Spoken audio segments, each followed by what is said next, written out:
We welcome to the show Russell Hastings from The Jam. How's it going? I'm very good, thank you. Yeah, very good. Good. So you have a new album coming out soon called The Butterfly Effect. What can you tell Yeah, us about it? yeah. It's we're in the middle of the process of doing the album at the moment, and it's been in the making for a little while. The ideas have been around there. So, like we've said in the preview, there was nothing like a good old pandemic to get you in the studio. But saying that, next block of dates during the studio from the 9th to the 12th, they've been cancelled because of the new lockdown. But we'll get back in there as soon as that's finished. But we've been in there doing demos as well, so they've all been working out really well. Some great songs. So I suppose 2/3 of the album's written already, really, and the rest will happen while we're in the studio. But yeah, it's a great selection of songs, really. I'm really excited about the types of songs that they are. So, no boundaries, really. It's just been exciting to play some, or to come up with some new tunes. Yeah. And is it very much from the Jam kind of vibe? I guess, it's always difficult, that one, for me, because we sound like we sound. So, and all the stuff that we've done over we did Smash the Clock, we did Back in the Room.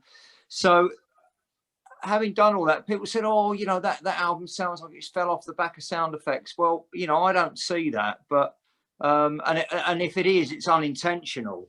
So I guess we never really intend to sound like anything, or to other than to produce a really good album or collection of songs. And if I guess they don't get to the stage of being recorded if they're not liked and if they don't work.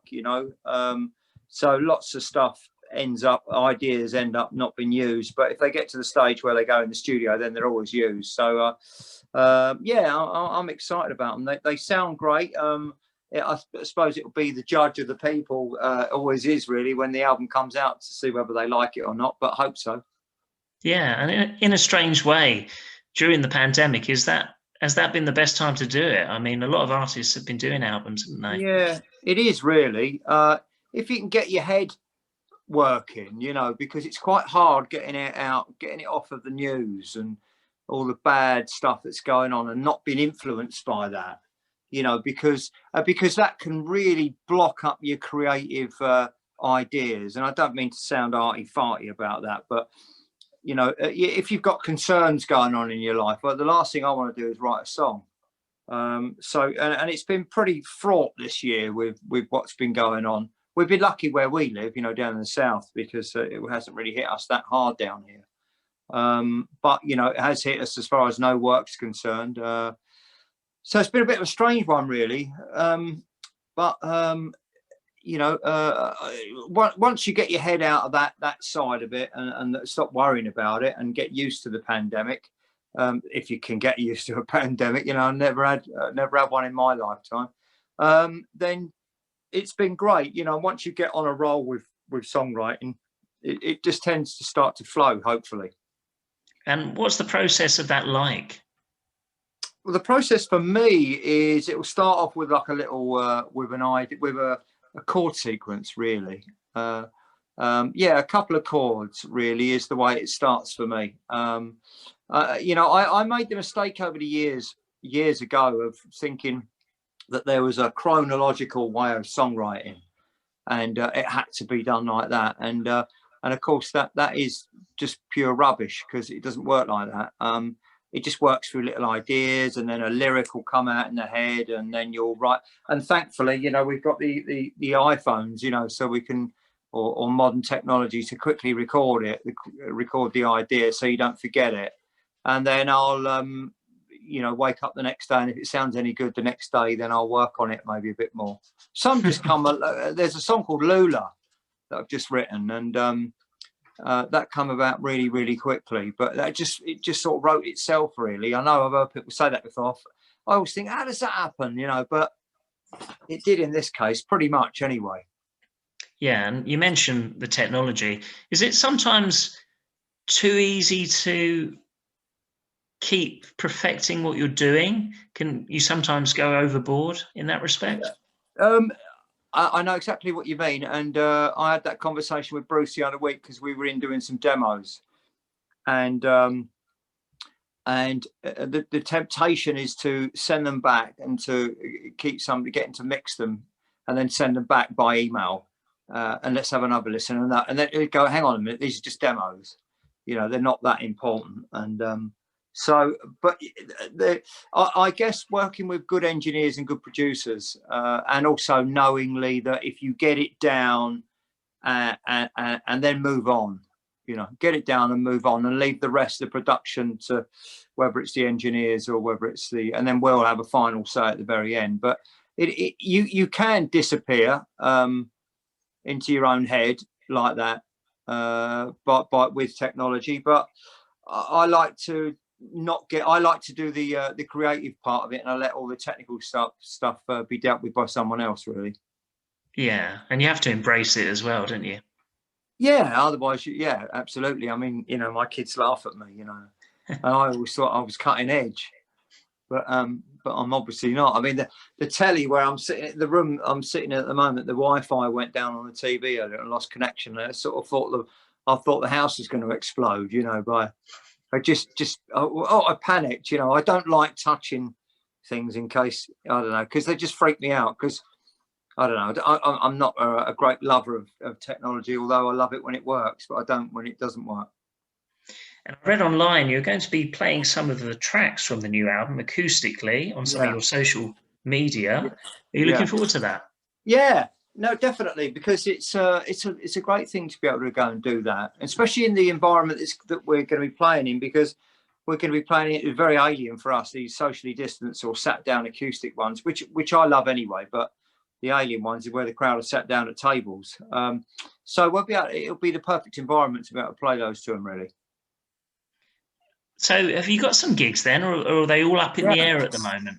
Well, we have, as long as we come out of lockdown from the 2nd of December, because we've got Brighton on the 17th and 18th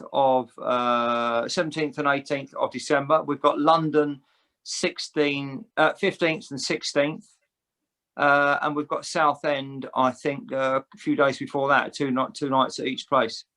So, yeah, I mean, we had loads more, but they were all cancelled, obviously, due to the virus.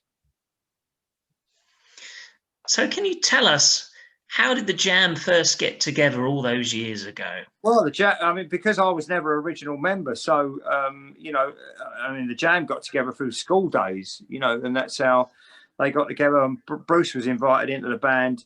There was Steve Brooks and Paul was around, and then Paul wanted to move on from playing bass guitar, so he found Bruce, and Bruce came in and played bass guitar with him, and then Paul went on to guitar, and that was it. And then they went right the way through, and then me and Rick Buckler and Bruce, our paths met in 2005, and that's how we ended up becoming good friends, really. I was good friends with Rick, and Rick decided he wanted to come out and play again, so he invited me into a studio, and we went in and played the songs back in, and then we went out on the road and played those songs for about 18 months, and then Bruce came along, and then formulated the band from the Jam, which was the early conception, 2006, really. And then we've been going strong. Rick left in 2009, but we've been going strong since then. So I guess,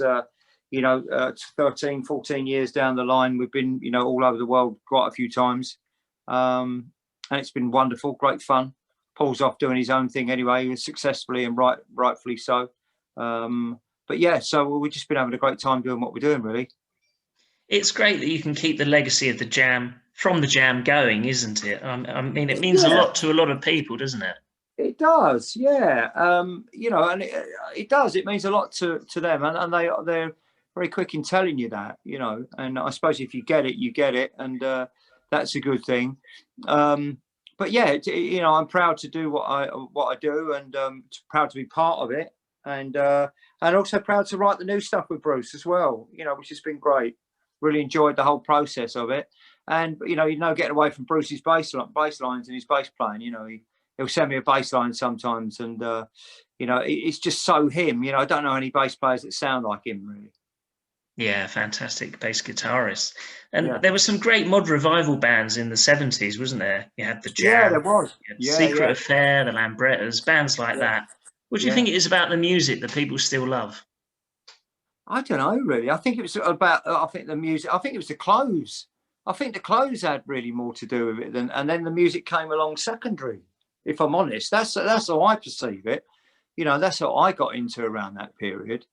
And the clothes around sort of late 70, yeah, 78, sort of 79, that period.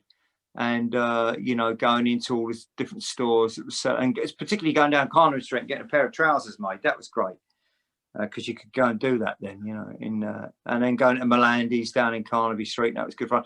Carnaby Cabin is where I went to. I got a pair of trousers made in there. But yeah, I think it was the clothes and the whole thing that went with it. And then, of course, the music followed suit with it because, you know, when you listen to the Jam, how they came out of that sort of punk-esque, they came out of like, they were a mixture of the Jam really in the early days were a mixture between Dr. Feelgood and the Sex Pistols. And that's pretty much it, really. You know, it's like Wilco Johnson on the guitar versus, you know, Johnny Rotten. Yeah. People, you know, that's just basically it. Because I know that Bruce went to see the Feelgoods in '74 in Guildford, and Paul went to see the Pistols in '76 at the Lyceum in London, and you know, it changed their lives, and it changed a lot of people's lives. And the Pistols album, actually, you know, because it was a very short-lived period, that punk period, but the Pistols, Never Mind the Bollocks album came out, and it just changed everyone's lives. And it was 43 years released last week, 43 years ago. It's a long time, isn't it? And it was a short period considering the punk Yeah. scene, but you speak to a lot of artists and it means a lot to them, doesn't it? Yeah, it does. Yeah, I think it was short and sharp and sweet, you know, and it was it did what it did, and it just proved that anybody could pick up a guitar. You didn't have to know that your way around a fretboard. If you knew 3 chords, you was all right. You could join the clan, you know, and have a lot of fun. And Yeah. that's how it was for me at school. You know, if you learnt 3 chords, you were in a band, and that's what people did. And you know, my youngest son Bobby, he's at college, and he's doing music at college at the moment, and they keep putting him in different types of bands at college, which some of them he hates. And I said, you know, if you can find the right people to play with, that's the art of it, really. Yeah, and back to that era. I mean, a lot of the music didn't last long, but it was great music, timeless music, because you were saying about the Yeah, punk scene, the mod yeah, revival scene, things like that. yeah. It didn't necessarily last very long, but the No, songs are still there, aren't they? yeah, you'll hear them. They'll come up on compilations, or they'll come up on playlists, and you know, there was a lot of rubbish from around that time as well, but there was also a lot of great stuff. In fact, I was listening. I was decorating earlier on, like you do in pandemic lockdown, and I had some Dexys Midnight Runners were on, and I just forgot how great Dexys were. You know, they were a brilliant band. Yeah, and it's just a shame Kevin Rowland's not out doing it more. You know, because I just thought they were so different. You know, I thought they were great, and I thought, wow, this is Dexys Midnight Runners, and just thought how good they were. Their album stuff, anyway. Yeah, I mean, if you hear Dexys now, it's always Come and Eileen or Jackie Yeah, Wilson Says, isn't it, really? yeah, yeah. It's not that stuff. It was more the album stuff that you know, single stuff. I didn't really sort of care that much for, but yeah, more the album really. But yeah, I thought they had a great look about themselves, very different, and anybody that went along and were different. And I don't suppose it's about being too different, but as long as, you know, if there's a good tune in there, then that's great, you know. And I'm a big one for tunes. So I love melodies. I'm a big fan of George Harrison's, and I love his melody playing, really. I love all the Beatles, really. I'm a big Beatles fan. Full Who stop. doesn't? Yeah. So when is the album expected to be out? Next September. Next September. End of summertime, next September. Oh, great. So, we'll look forward to that. How many tracks are on there? There should be 12 tracks on there. 12 tracks. Yeah, Oh, 12 great. tracks. Most of it says written already at the moment, and there'll be some special guests coming on there. Usually we record it at Paul's place, but Paul's using the studio. He's busy in there himself at the moment, so we're using another studio and not too far from it. And it's just an exciting time, really. It's good to get in. I enjoy that process. I enjoy the whole writing process, you know, because I go to sleep at night and it's in my brain. I can't, you know, it really is the whistle test. If it can do that to you, then it's a good song.